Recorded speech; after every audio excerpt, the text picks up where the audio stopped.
पूर्व में आपने अब तक प्रथम अष्टक के सारे अध्याय सुने। अब द्वितीय अष्टक आरंभ होने जा रहा है।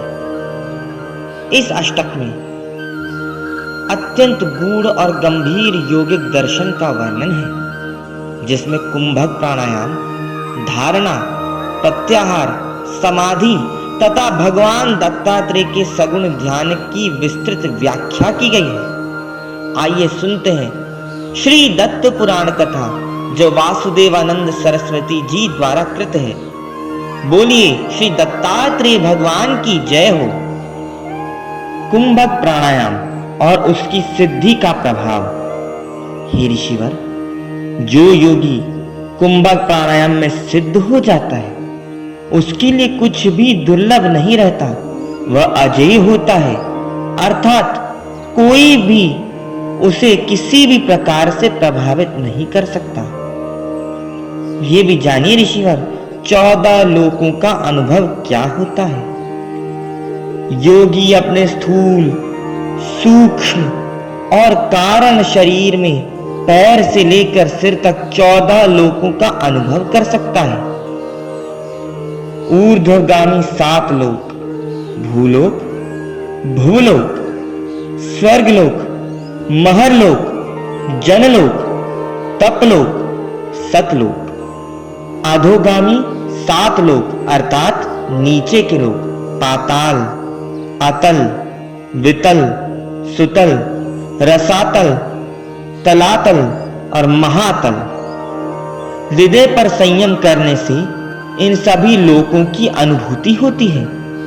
इन सभी लोकों में जो कर्म फल शेष रहता है, उसका भोग करते हुए पुनः कर्म संचित न करते हुए योगी जीवन मुक्त हो जाता है। अब हे ऋषिवर, अंतःकरण का स्वरूप और अनुभूतियां ये भी जान ही लीजिए। चित्त, बुद्धि, मन और अहंकार, ये 4 तत्व अंतःकरण कहलाते हैं। साधक जब सूक्ष्म शरीर के द्वारा चिदाकाश में योगिक अनुभव करता है, तो ये तत्व सक्रिय हो जाते हैं। कभी कभी यह अनुभव स्थूल शरीर में भी प्रकट होते हैं, जो सामान्य जन को प्रलाप या अलौकिक प्रतीत होते हैं। हे ऋषिवर, इंद्रियों पर संयम से प्राप्त ज्ञान ये भी जानना आवश्यक है। संयम का स्थान ये जान लीजिए ऋषिवर। आंखों की पुतलियां, नाक का अग्रभाग अर्थात नासाग्रह, नासिका के नीचे ओष्ठों के ऊपर, 2 नेत्रों से श्रवणेंद्रिय, कान के पास, पीठ पर संयम, कर्ण संयम, कंठ संयम, बाएं नेत्र पर संयम, दाएं नेत्र पर संयम, मस्तिष्क संयम, प्रत्येक जीव की ध्वनि पर संयम, चित्त संयम, ध्रुव तारे पर संयम, कूर्म नाड़ी संयम, नाभि कूप संयम, मस्तिष्क संयम, कंठकूप संयम, चिदाकाश संयम। हे ऋषिवर, प्राप्त ज्ञान भी समझ लीजिए।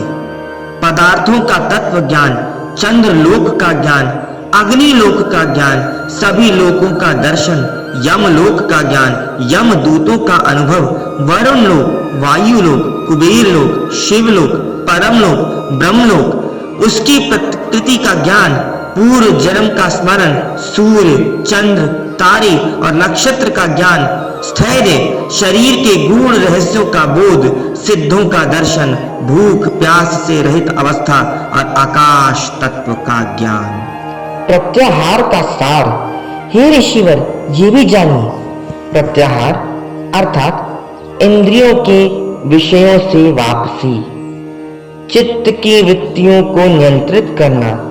यह ऐसे है जैसे गायों को बलपूर्वक एक बाड़े में लाया जाता है, वैसे ही चित्त को विषयों से हटाकर एक जगह टिकाना।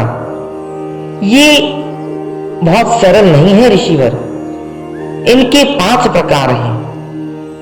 विचारों और इच्छाओं को केंद्रित करना, विवेक बुद्धि से एक विचार पर स्थिरता लाना, इंद्रिय और सुखों के दुष्परिणामों पर चिंतन, कर्म फल का त्याग और अनासक्ति का अभ्यास। हे ऋषिवर, भगवान दत्तात्रेय का सगुण ध्यान ही हम सबको मोक्ष की ओर ले जा सकता है। जिस भगवान ने व्रज अंकुश ध्वज कमल चिन्ह से युक्त माणिक्य सी आभा वाले भक्तों के हृदय के अंधकार को नष्ट किया, उनका दिव्य स्वरूप जानिए ऋषिवर।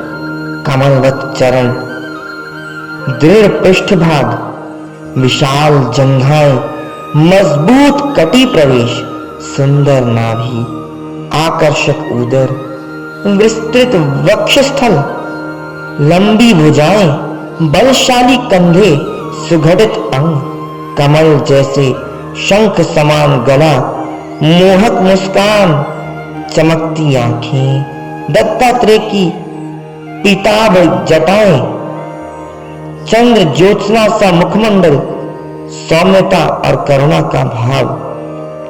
जो भी योगी इस स्वरूप को ध्यान लगाता है वह योगी को चिदानंद स्वरूप की अनुभूति होती है। निराकार ब्रह्म पर ध्यान कठिन है, इसीलिए सगुण साकार ध्यान से भी वही फल प्राप्त किया जा सकता है। हे ऋषिवर, समाधि और इसकी दशाएं ये तो और महत्वपूर्ण है, ये भी जानिए ऋषिवर। जब धारणा, ध्यान और ध्येय तीनों एक हो जाते हैं तब सविकल्प समाधि होती है। इसमें जीवात्मा और परमात्मा एक तत्व अनुभव होते हैं। समाधि में परम आनंद चैतन्य का अनुभव, पराशक्ति का साक्षात्कार होता है।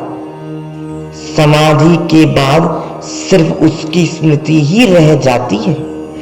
वैष्णवी अवस्था और अमृत का अनुभव।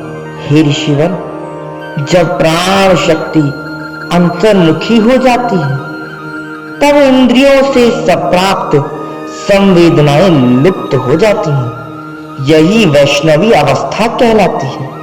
इसे प्राप्त करने के लिए दृढ़ आसन सिद्धि आवश्यक है।